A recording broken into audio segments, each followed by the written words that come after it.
Ngayon ay ang araw ng pagtuklas ng direksyon ni Johnny. Ang mga araw at mga pahiwatig ay magtuturo ng daan, kaliwa at kanan, paabante at pabalik. Sundin ang mga tanda sa buong landas. Sa mga parke at daanan siya'y matututo at maglalaro, pagsusuri ng mga direksyon habang naglalakbay. Iniwan sa playground, naghihintay ang unang pahiwatig.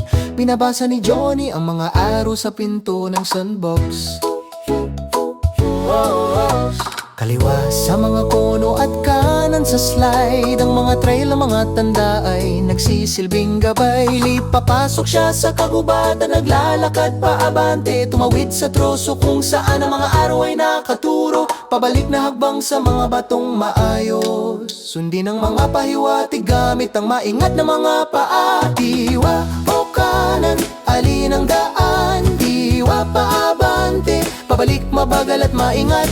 Lahat sinasundan ni Johnny ang bawat tanda, mga pahiwatig ng direksyon sa matalinong linya. Tiri bawat hagbang ang misteryo ay lumalalim, ang landas ng isang detektibo ay siyang kanyang nalalaman.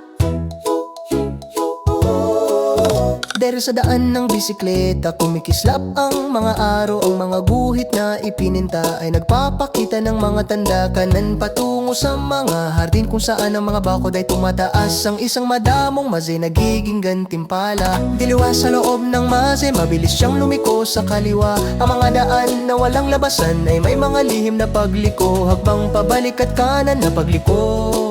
Natagpuan ni Johnny ang tamang daan. Liwa o kanan, alin ang daan? Liwa paabante, pabalik mabagal at maingat. Lahat sinasundan ni Johnny ang bawat tanda, mga pahiwatig ng direksyon sa matalinong linya. Dili bawat hakbang ang misteryo ay lumalalim, ang landas ng isang detektibo ay siyang kanyang nalalaman.